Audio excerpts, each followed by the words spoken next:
नमस्कार बहनों। एक बहुत छोटी सी कहानी है लेकिन महत्व बहुत बड़ा। एक रोटी का महत्व। एक बार की बात है कि एक छोटे से गांव में एक बूढ़ा व्यक्ति रहता था। नाम था हरिहर। उसके बच्चे शहर जाकर बस गए थे और वह गांव में अकेला रहता था। उम्र ढल चुकी थी, कमर झुक गई थी, लेकिन स्वाभिमान अब भी सीधा था। हरिहर दिन भर अपने छोटे से खेत में काम करता, थोड़ी सब्जियां उगाता और उसी से अपनी ज़िंदगी चलाता था। एक दिन दोपहर की तपती धूप में हरिहर खेत में से घर लौट रहा था। रास्ते में उसे एक थका हारा नौजवान दिखा जो सड़क के किनारे बैठा था। कपड़े फटे हुए थे, आंखों में थकान थी और शरीर पर धूल जमी थी। हरिहर ने पास जाकर पूछा, बेटा कौन हो तुम? यहाँ क्यों बैठे हो? इस हालत में नौजवान बोला, मैं रमेश हूँ। शहर में नौकरी करता था लेकिन लॉकडाउन के बाद सब कुछ छूट गया। गांव लौट रहा था लेकिन रास्ते में खाना ख़त्म हो गया। 3 दिन से भूखा हूँ।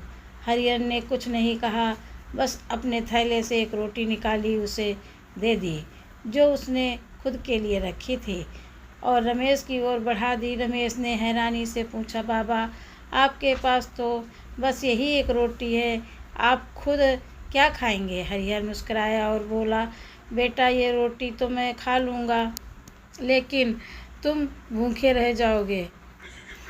हरिहर मुस्कुराए और बोले, बेटा ये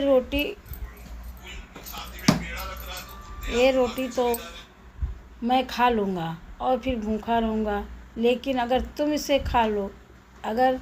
तुम इसे खाओगे तो शायद तुम्हारी हिम्मत लौट आएगी और तुम कुछ कर दिखाओगे। मेहनती लोग जो होते हैं कभी भूखे नहीं मरते, पर उम्मीद खो दी तो सब खो जाता है। रमेश की आंखें भर आईं। उसने रोटी ली और धीरे धीरे खाई। उस एक रोटी में उसे सिर्फ अन्न नहीं बल्कि अपनापन और उम्मीद का स्वाद मिला। उस दिन के बाद रमेश वहीं गांव में रुक गया। हरिहर के साथ खेतों में काम करने लगा। उसने देखा कि बुजुर्ग के होते हुए भी हरिहर सुबह सबसे पहले उठता और खेत में जुट जाता।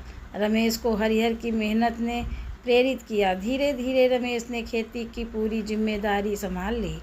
कुछ महीनों में उसने इतना अनाज उगा लिया कि गांव के और भूखे मजदूरों की भी मदद करने लगा। हरिहर ने एक दिन कहा, बेटा देखो, एक रोटी ने तुझे बदल दिया, अब तू औरों के लिए भी रोटियां उगा रहा है। रमेश मुस्कुराया और बोला, बाबा वो सिर्फ रोटी नहीं थी, वो सामान नहीं थी, आत्मविश्वास था। वो आपने जो हमें दिया था वो सम्मान था। इस कहानी से हमें यही शिक्षा मिलती है कि सच्ची मदद वही होती है जो कि किसी की ज़िंदगी को दिशा दिखा दे, और जब मदद मेहनती इंसान को मिले तो वो भी 100 गुना लौट कर आती है। भूख से ज़्यादा खतरनाक है उम्मीद का टूटना, और एक छोटा सा सहारा किसी को फिर से ज़िंदगी की लड़ाई लड़ने की ताकत दे सकता है। इसलिए हमें किसी भी गरीब की मदद करनी चाहिए और उसे, अगर वो भूखा हो तो उसे अन्नदान अवश्य करना चाहिए और उसका खिला के उसका पेट भरना